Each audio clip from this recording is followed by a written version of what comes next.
Growing up in our household felt like playing a rigged game. No matter how hard I tried, no matter what I achieved, Connor always came out ahead. Not because he worked harder or deserved it, but because my parents made it so. My father Robert and my mother Diana seemed to orbit around Connor as if he were the sun, while I was just another planet in the system, overlooked and insignificant. Connor could do no wrong, that was the unspoken rule. When I brought home straight A's, my father would grumble about how I should be aiming higher, maybe taking on extra credit. But when Connor barely scraped by with C's, it was a celebration, a testament to his supposed genius and raw potential. It was a joke, but no one was laughing, least of all me. I remember one summer when we were kids, I accidentally broke a vase while Connor was chasing me around the house. My parents didn't even bother asking who was at fault.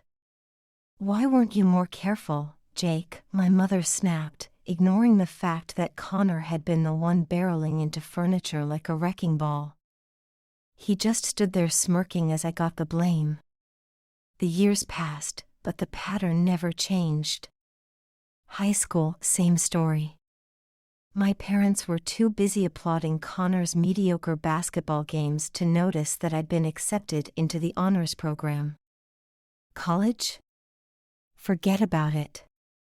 My acceptance into Stanford was overshadowed by Connor's decision to take a gap year to find himself. That gap year, of course, stretched into a permanent state of idleness, punctuated only by my parents' financial bailouts while I worked my way through school, juggling part-time jobs and internships to stay afloat. Connor coasted through life, dropping out of community college and cycling through one failed business venture after another. His latest scheme, an online sneaker store, collapsed after 6 months, leaving my parents out thousands of dollars in loans they naively co-signed. "Connor's trying," my mother would say whenever I brought up his failures. "He just needs more support." "And what about me?" I once asked, my frustration boiling over. "Do I not deserve support for the things I've accomplished?" "Jake, you're self-sufficient," my father replied dismissively. "You don't need us the way Connor does." That was their justification, their excuse for years of neglect and enabling. It didn't matter that I had worked tirelessly to build a stable career, or that I'd sacrificed so much to get where I was. In their eyes, Connor was the one who needed nurturing, while I was just expected to handle everything on my own. But even as I resented them, I couldn't shake the guilt. I wanted to be the good son, the reliable one, the one who didn't make waves. I convinced myself that if I worked hard enough, if I achieved enough, they would finally see my worth. It was a losing battle, but it was the only one I knew how to fight. The breaking point came when I landed my first major promotion. It was a big deal, a milestone I had worked years to reach. I invited my parents out to dinner to celebrate, hoping foolishly that this would be the moment they finally recognized my efforts. They showed up late, as usual, my father muttering some excuse about traffic while my mother gushed about Connor's latest business idea. When I tried to steer the conversation back to my promotion, they barely acknowledged it. "Good for you, Jake," my mother said, her tone distracted. "But did you hear about Connor's pitch to investors? It's groundbreaking." Groundbreaking. That word stuck with me, echoing in my mind as I sat there watching them fawn over my brother's latest pipe dream. I realized then that no matter what I did, it would never be enough. They had made their choice a long time ago. That night, I resolved to stop trying to win their approval. I would carve out my own path, far away from their toxic dynamic. If they couldn't see my worth, then I would stop looking for validation in their blind eyes. But even as I made that decision, I couldn't shake the bitterness that had taken root in my heart. Years of neglect and favoritism had left scars that ran deep, and no amount of success could erase them. My relationship with my parents and with Connor was a wound that would never fully heal. And yet, despite everything, I still wanted to believe that things could change. That one day they might see me for who I was, not just as Connor's overshadowed brother. But hope, I had learned, was a dangerous thing. It kept you tethered to people who didn't deserve your loyalty, pulling you back into the very pain you were trying to escape. That night, as I lay in bed staring at the ceiling, I wondered if I would ever truly break free. Meeting Rachel was like stepping into a beam of sunlight after years of living in shadow. She had this infectious energy about her, the kind that made you feel like you were the most important person in the room just by being near her. I met her during one of my rare, reluctant attempts to reconnect with Connor. He dragged me to a party, one of those obnoxiously loud gatherings he loved, filled with people who seemed to revolve around him just like my parents always had. I wasn't planning on staying long. The plan was simple: show up, make an appearance, and leave before Connor roped me into one of his harebrained schemes. But then there she was, Rachel. She was standing by the makeshift bar, laughing at some joke I couldn't hear. Her laugh was the kind that made you want to laugh along, even if you didn't know what was funny. "Jake, meet Rachel," Connor said, clapping me on the back like we were best friends. "She's the smartest person here. Don't let that fool you though, she's fun too." I braced myself for whatever angle Connor was working, but Rachel didn't seem like the type to fall for his charm. She turned to me, her eyes sparkling with curiosity, and extended her hand. "Nice to meet you, Jake. Is Connor always this full of himself?" I laughed, caught off guard. "Only when he's awake." From that moment, the party faded into the background. Rachel and I talked for hours about everything and nothing. She was sharp and witty, with a warmth that drew people in. For the first time in what felt like forever, I wasn't thinking about Connor or my parents or the endless cycle of favoritism that had defined my life. I was just me, and she seemed to like that version of me. Over the next few months, Rachel and I grew closer. She was everything I didn't know I needed: supportive, independent, and endlessly kind. She saw me in a way no one else ever had, not as Connor's overshadowed brother or my parents' overlooked son, but as a person with his own worth. For the first time, I felt like I could breathe. But as our relationship blossomed, the tension with my family only grew. My parents, predictably, found ways to belittle what we had. "She's sweet, but are you sure she's the one?" my mother asked during one particularly painful dinner. "You've always been so practical, Jake. Don't rush into anything." Rush? Rachel and I had been together for 2 years by that point. I was as sure about her as I had ever been about anything. But their doubts weren't about Rachel, they were about me. In their eyes, I wasn't capable of making good decisions. I wasn't Connor, after all. Connor, of course, had his own way of stirring the pot. He took an unusual interest in Rachel, going out of his way to charm her whenever we were all in the same room. At first, I thought he was just being his usual attention-seeking self.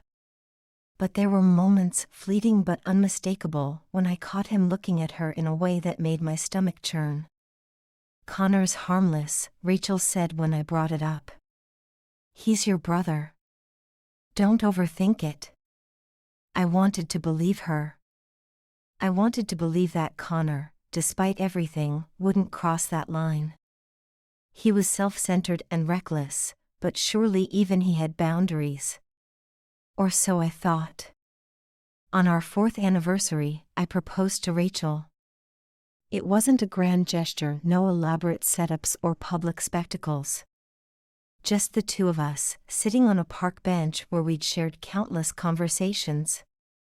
I pulled out the ring, my hands shaking slightly, and asked her to marry me. She said yes without hesitation, her eyes brimming with tears. In that moment, I felt like I had finally won something Connor or my parents couldn't take away from me. We began planning the wedding together, and for the first time in years, I felt a sense of hope. This was my fresh start, my chance to build a life free from the toxicity of my family. Rachel was my anchor, the person who made me believe in the possibility of happiness. But life, as I would soon learn, has a cruel sense of humor. My family's interference never stopped, and Connor's interest in Rachel grew more unsettling by the day. He'd find excuses to drop by unannounced or corner her at family gatherings, his charm dialed up to an almost absurd degree. I brushed it off, convincing myself that he was just being Connor, obnoxious and attention-hungry. Looking back, I realize now how blind I was. The red flags were there, waving frantically in the wind, but I was too caught up in my own optimism to see them. I had spent my entire life fighting to prove my worth to my parents, to carve out a space for myself in a family that had always dismissed me. And now, with Rachel by my side, I thought I had finally won. I couldn't have been more wrong. The year leading up to our wedding was supposed to be one of the happiest times of my life. Instead, it felt like I was trying to hold together a crumbling foundation with my bare hands. Between long hours at work, wedding planning, and the endless meddling from my family, the stress was relentless. But none of that prepared me for the real storm brewing just beneath the surface. At first, I didn't notice the changes in Rachel. She was always on her phone, but wasn't everyone these days? She'd smile at texts, sometimes laugh softly to herself, but when I asked what was so funny, she'd brush it off with a casual "oh, just Sophie," referring to her younger sister. She started coming home later, blaming work deadlines or errands that never seemed to end. I wanted to believe her. I needed to believe her. After all, this was Rachel, the woman who had made me feel valued for the first time in my life. She wouldn't lie to me. She wouldn't betray me. But the signs kept piling up. One night, I found her phone on the kitchen counter, buzzing with a notification. It was an unsaved number, and the message preview read, "Can't wait to see you again." My heart stopped. When she walked into the room, I handed her the phone. "Who's this?" I asked, my voice as steady as I could manage. She glanced at the screen, her face carefully neutral. "It's work-related," she said, slipping the phone into her pocket. "Just a client." I didn't press further. Maybe I should have, but I didn't want to be that guy, the insecure fiancé digging through his partner's messages. Trust was the cornerstone of our relationship. Or so I thought. But the distance between us grew. Our conversations became strained, her laughter less frequent. She was physically present but emotionally miles away. When I mentioned it, she'd wave it off, blaming wedding stress or exhaustion. And every time, I let it go, convincing myself that things would get better once the wedding was behind us. Then came the bombshell. It was a quiet Friday evening, one of the rare nights when we were both home. I had planned to order takeout and spend the evening going over some final wedding details. Rachel, however, seemed distracted, her gaze distant as she sat across from me at the dining table. "I need to tell you something," she said. Her voice barely above a whisper. I set down my pen, my stomach tightening. "What is it?" She hesitated, her hands twisting nervously in her lap. "I'm pregnant." For a brief, fleeting moment, I felt a surge of joy. This could be it, the fresh start we needed, the thing that would bring us closer together. But her next words shattered that illusion. "It's not yours." I stared at her, uncomprehending. The words didn't make sense. Not mine? How could that be? She looked away, tears streaming down her face. It's Connor's. Time seemed to stop. My brain struggled to process what I had just heard. Connor. My brother. The one person I had spent my entire life trying to escape, only to have him infiltrate the one part of my life that was supposed to be mine and mine alone. How long? I finally managed to ask, my voice hollow. She wiped at her tears, her hands trembling. Since the engagement party, she admitted. It was a mistake, Jake. I swear I didn't mean for it to happen. A mistake. That word echoed in my mind, mocking me. This wasn't a mistake, it was a betrayal of the highest order. My brother and my fiancée, the two people I should have been able to trust most in the world, had destroyed everything I stood for. I stood up abruptly, the chair scraping loudly against the floor. I need air, I muttered, grabbing my jacket and heading for the door. Jake, wait. Rachel called after me, but I didn't stop. I couldn't. The cold night air hit me like a slap, but it did little to clear the storm raging in my mind. Images of Connor and Rachel together flashed unbidden, each one more painful than the last. How could they do this to me? How could she look me in the eye every day, knowing what she had done? I ended up at the park where I had proposed to her, sitting on the same bench where she had said yes. The memory of that moment felt like a cruel joke now, a lie wrapped in a fleeting moment of happiness. When I finally returned home hours later, Rachel was waiting for me, her face pale and drawn. I'm sorry, she said, her voice breaking.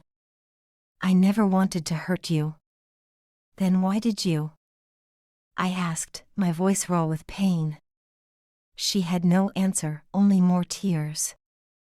I went to bed that night, but sleep didn't come. My mind was a carousel of anger, hurt, and betrayal. This wasn't just about Rachel's actions. It was about Connor, about my family, about a lifetime of being overshadowed and undermined. This was the culmination of years of resentment, all boiling over into one catastrophic moment. I knew things would never be the same. This wasn't something I could forgive or forget. My world had crumbled, and the people I thought I could trust had been the ones to strike the first blow. The next morning, I woke up not because of rest, but because of sheer exhaustion, and found Rachel sitting at the kitchen table, her face pale and her eyes swollen from crying. I didn't speak to her.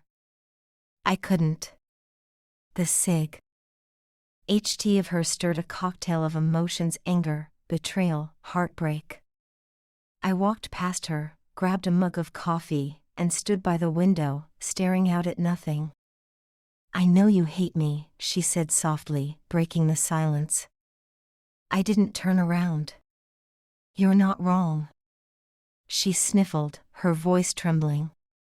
I need to explain. Explain what? I snapped, spinning to face her. Explain how you ended up in bed with my brother? Explain how you kept it from me for months? Explain why I was the last to know? My voice rose with each question, years of buried frustration finally erupting. It wasn't supposed to happen, she said, tears spilling down her cheeks. That night, I don't know what I was thinking. Connor kept telling me. Don't you dare, I cut her off, my voice like ice. Don't you dare try to put this on him. She flinched, but I wasn't done. I get it, Rachel. Connor's charming, right? Always has been. My parents fell for it, everyone does. But you were supposed to be different. You were supposed to love me. My voice cracked, and I hated myself for the vulnerability seeping through. I do love you, she pleaded, standing up. I made a mistake, Jake, but I never stopped loving you. I laughed bitterly. A mistake is spilling coffee. What you did was deliberate, repeated. You made your choice, Rachel. Now you have to live with it. The conversation ended there. I grabbed my keys and left, needing to get away from her before I said something I couldn't take back. But there was someone else I needed to confront. Connor. I found him at my parents' house, lounging on the couch like he didn't have a care in the world. He was scrolling through his phone, completely oblivious to the storm brewing outside. The sight of him sitting there, so smug and comfortable, made my blood boil. He looked up as I entered, a lazy grin spreading across his face. "Jake, what brings you here?" I didn't answer. I walked straight up to him, grabbed his shirt collar, and yanked him to his feet. "You son of a dash," I spat, my voice trembling with rage. "Whoa, whoa, whoa," he said, throwing up his hands. "What's your problem?" "My problem?" I snarled. "You slept with Rachel." "My fiancée." "My fiancé, Connor." My voice echoed through the room, and for the first time, I saw a flicker of guilt in his eyes. "It was a mistake," he muttered, avoiding my gaze. "A mistake?" I shoved him backward, my fists clenched. "You've been doing this since the engagement party, and you have the nerve to call it a mistake?" "She came to me," he said, his voice defensive. "She was the one who dash." "Don't you dare put this on her," I interrupted. "You've spent your whole life taking whatever you wanted, no matter who it hurt. But this is too far, even for you." "What do you want me to say?" he shot back, his voice rising. "I'm sorry, all right?" I screwed up. "But maybe if you'd been a better fiancé dash." That was it. The final straw. I lunged at him, my fist connecting with his jaw before he could finish his sentence. He stumbled back, clutching his face, but I didn't care. Years of frustration, anger, and resentment came pouring out in that single moment. "Boys, stop it," my mother's voice cut through the chaos as she rushed into the room, my father trailing behind her. "Jake, what's gotten into you?" she demanded, her eyes darting between me and Connor. "What's gotten into me?" I shouted. "Ask him. Ask your precious golden child what he's done." My father frowned, his expression a mix of confusion and irritation. "What are you talking about?" I turned to my parents, my chest heaving. "Connor slept with Rachel. She's pregnant with his child." The room fell silent. My mother's hand flew to her mouth, her eyes wide with shock. My father just stood there, his face blank as he processed the words. "Jake," my mother began, her voice soft and tentative, "Connor made a mistake. You can't let this ruin your relationship with your brother." I stared at her, disbelief coursing through me. "A mistake? That's all you have to say? He's destroyed my life, and you want me to forgive him?" "He's your brother," she said firmly.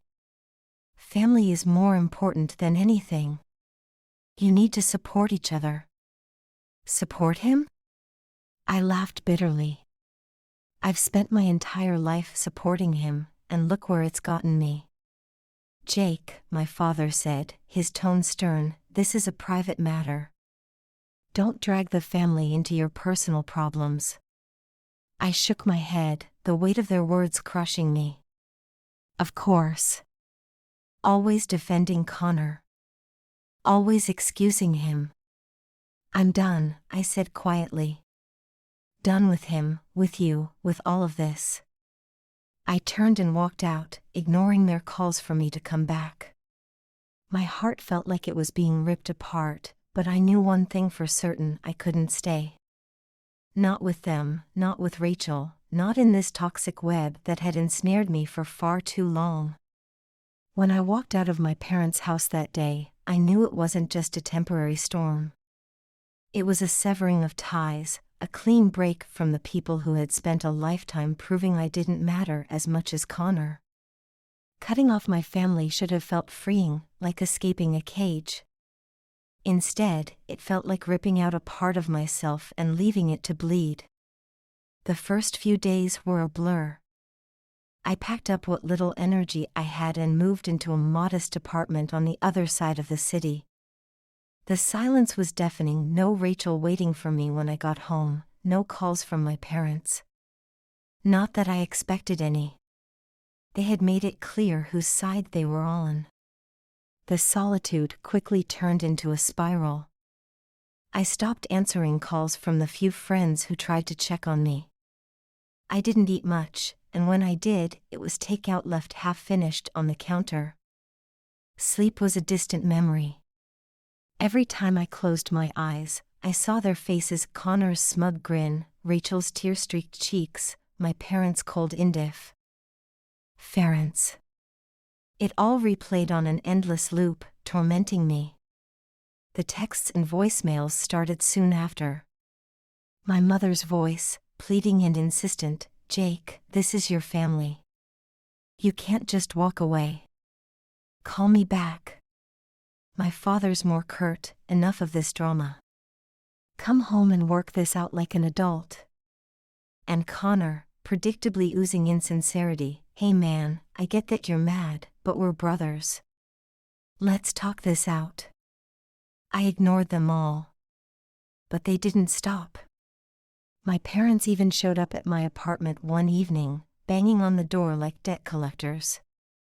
I stayed silent, watching through the peephole as they stood there, their voices muffled but their disappointment clear. "Jake, this is ridiculous," my father said. "You're acting like a child." "Please, honey," my mother added, her tone softer. "We just want to talk." "Talk about what?" "How I should forgive Connor because family is everything. How I should support Rachel because she was going through a difficult time." I didn't open the door. Eventually, they left, but their presence lingered like a bad smell. I wish I could say their harassment ended there, but it didn't.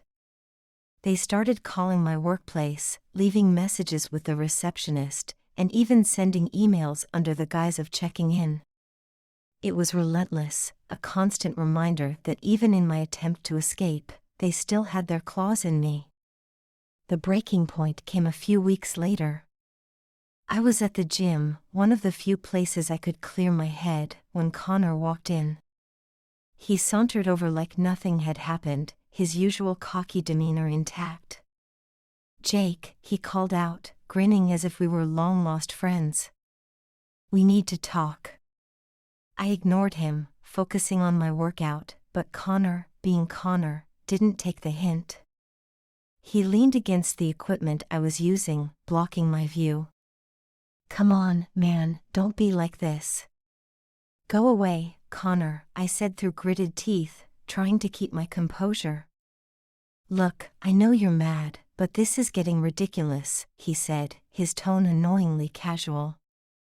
"You can't just cut me out of your life. We're brothers." At that moment, something inside me snapped. I stood up, my fists clenched at my sides. "You think this is about being mad?" I hissed, my voice low and dangerous. "You destroyed my relationship, Connor. You ruined my life, and you have the audacity to act like this is some petty grudge?" He rolled his eyes. "It wasn't just me, you know. Rachel made her choices too. That was it." Without thinking, I swung. My fist connected with his jaw, the satisfying crack of impact momentarily drowning out my anger. Connor stumbled back, clutching his face, but I wasn't done. Years of frustration, resentment, and betrayal came pouring out as I lunged at him again. "Jake, stop," someone shouted, but I couldn't.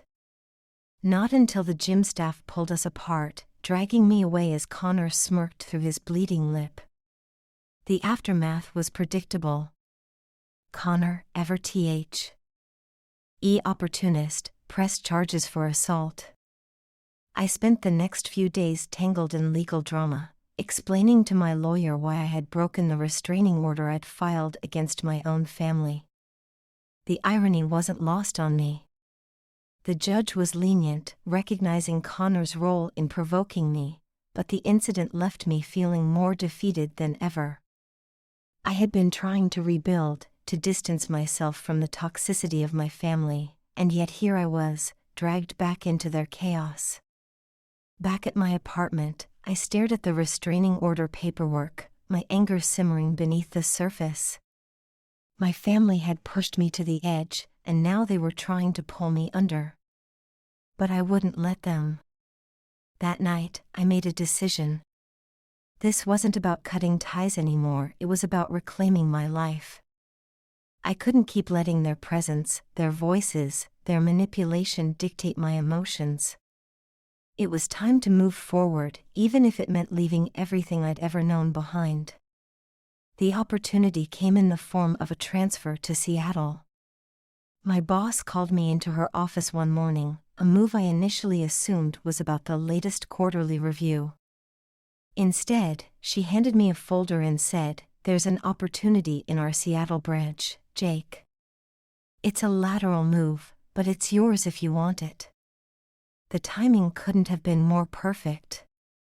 My life in the city had become untenable. Everywhere I went, I felt the shadows of my family lurking, my mother's surprise office visits, Connor's calculated gym ambushes, even the strained conversations with mutual acquaintances who didn't know which side to take. I needed a clean slate, a place where I could breathe again. "I'll take it," I said without hesitation. The next few weeks were a whirlwind of preparation, packing up my apartment, sorting through belongings, tying up loose ends. It was a bittersweet process. I found old photos tucked away in drawers, reminders of a life I was leaving behind. Some I kept, others I tossed, but each decision felt like shedding another layer of the past. Of course, my family couldn't let me go without one last attempt to pull me back. The restraining order had done little to deter them. My parents showed up at my building the night before the movers arrived, standing outside with matching expressions of desperation. "Jake, please," my mother said as I stepped outside to load a box into my car. "Don't do this. Don't abandon your family." I stared at her, the weight of her words pressing down on me. "I'm not abandoning anyone," I said, my voice calm but firm. "I'm choosing myself for once." My father crossed his arms, his expression hardening. "You're running away. That's all this is, running away because you can't handle the real world." I laughed bitterly. "The real world?" I echoed. "You mean the world where Connor gets to ruin my life and you expect me to forgive him? The world where my feelings don't matter unless they benefit someone else?" "No, Dad. I'm done with that world." My mother reached for my arm, her voice breaking.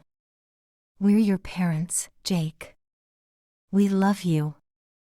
"Then start acting like it," I said, stepping back. "You've spent my entire life enabling Connor and ignoring me. I'm not asking you to change, I know you won't. But I can't keep living like this." "I won't." They didn't have a response. For the first time, I saw something resembling understanding in my mother's eyes. But it was too little, too late. I turned and walked back inside, locking the door behind me. The next morning, they were gone, but the weight of that final encounter stayed with me. It wasn't closure, but it was as close as I was going to get. Seattle felt like a different world when I arrived. The air was cooler, the skyline unfamiliar, and the anonymity intoxicating. No one here knew about my family's dysfunction, my failed engagement, or the years of resentment I carried. I was just Jake, a blank slate with a chance to start over. Settling into my new life wasn't easy. The first few nights in my new apartment were eerily quiet, the silence amplifying the ache of loneliness. But I reminded myself why I had come here: to escape, to heal, to rebuild.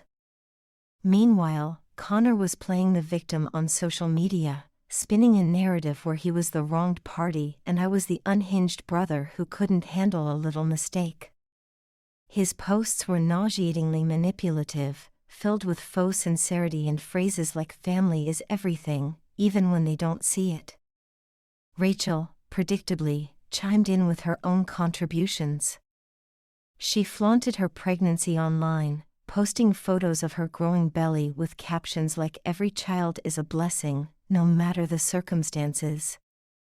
It was as if they were determined to rewrite the story, erasing the pain they'd caused me and painting themselves as protagonists in some twisted love story. I blocked them both, but snippets of their posts still found their way to me through mutual acquaintances. Some people reached out to express sympathy, others to question why I couldn't just let it go. I stopped responding to those messages, unwilling to justify my choices to people who would never understand. The harassment wasn't entirely virtual. My parents, still clinging to the hope of reconciliation, sent me emails and letters begging me to return to the family. Each one was a gut punch, a reminder of how deeply their manipulation ran. I forwarded them to my lawyer, who reassured me that the restraining order was still in effect. Despite all this, Seattle began to feel like home. I threw myself into my work, focusing on the projects that had brought me here in the first place. My colleagues were kind but respectful of my boundaries, a stark contrast to the suffocating dynamic I'd left behind. I started therapy again, this time with a new counselor who helped me navigate the complexities of grief, not just for the life I'd lost, but for the family I had always wished for but never truly had. Grieving doesn't mean giving up hope, she told me during one session. It means accepting what is and finding peace with it. That peace felt elusive at times, but I was determined to find it. Each day was a small step forward, a reminder that healing wasn't a straight line but a winding path. The noise of my past was still there, but it was growing quieter, fading into the background as I built something new. Then Sophie reached out. Rachel's younger sister had always been different, quiet, observant, and far less enamored with Connor than most people seemed to be. When I saw her name flash on my phone screen one evening, I hesitated. Part of me wanted to ignore it, to keep my new life insulated from the wreckage I'd left behind. But curiosity got the better of me, and I answered. "Jake," she said, her voice tentative but warm. "I hope I'm not bothering you." "No, it's fine," I replied, though my tone was cautious. "What's going on?" I wanted to apologize," she said. "For everything Rachel did to you, for how my family enabled it. It wasn't right." Her words caught me off guard. I hadn't expected an apology, especially not from someone who wasn't directly involved. "You don't need to apologize for her actions," I said. "That's not on you." "Maybe not," she admitted, "but I feel like someone needs to acknowledge how wrong it was. You didn't deserve any of it." For the first time in months, I felt a flicker of validation. Someone else had seen the injustice, the betrayal, and wasn't trying to justify it. Sophie went on to tell me that she had distanced herself from Rachel after learning the truth. "She's acting like this is some fairy tale," Sophie said, her frustration evident. "Like she and Connor are star-crossed lovers instead of two selfish people who destroyed someone else's life." I couldn't help but laugh bitterly. That sounds about right. Sophie began providing updates, not because I had asked for them, but because she seemed to think I deserved to know. Connor was doing what he always did, charming his way through life while avoiding any real consequences.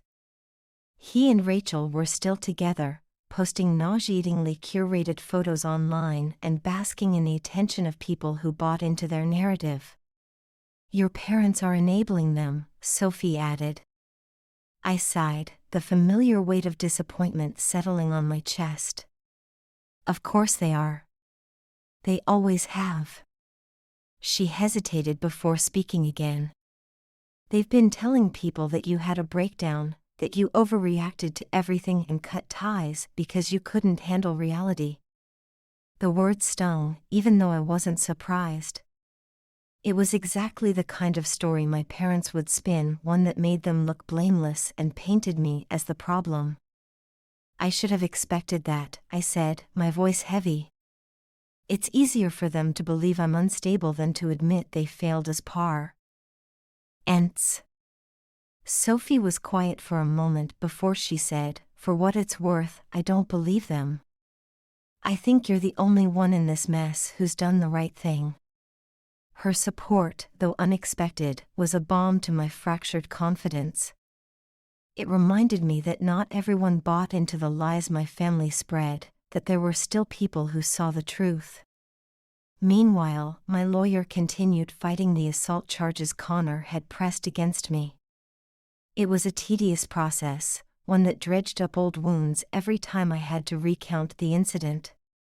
But my lawyer was relentless, building a case that highlighted Connor's provocation and repeated violations of the restraining order.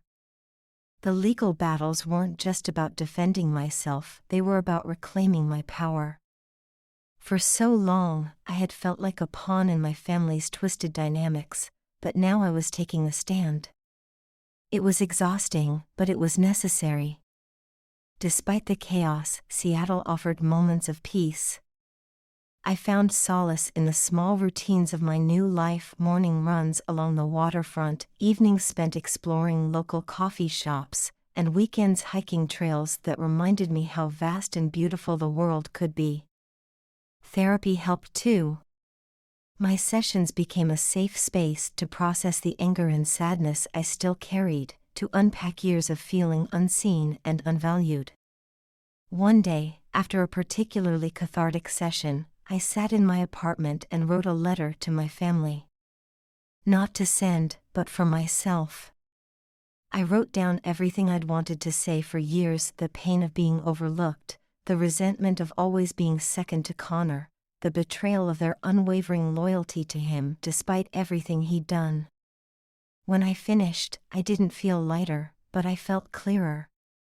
The words were out of my head and on the page, and that was enough. As for Sophie, she became an unexpected ally. We stayed in touch, her updates a mix of catharsis and closure. She didn't sugarcoat anything but offered a perspective that was both honest and compassionate. "You deserve better," she said during one conversation. "And I hope you find it." Her words stuck with me. I wasn't there yet, but I was starting to believe it. For the first time in years, I could see the faint outlines of a future that wasn't defined by my family's toxicity or Rachel's betrayal.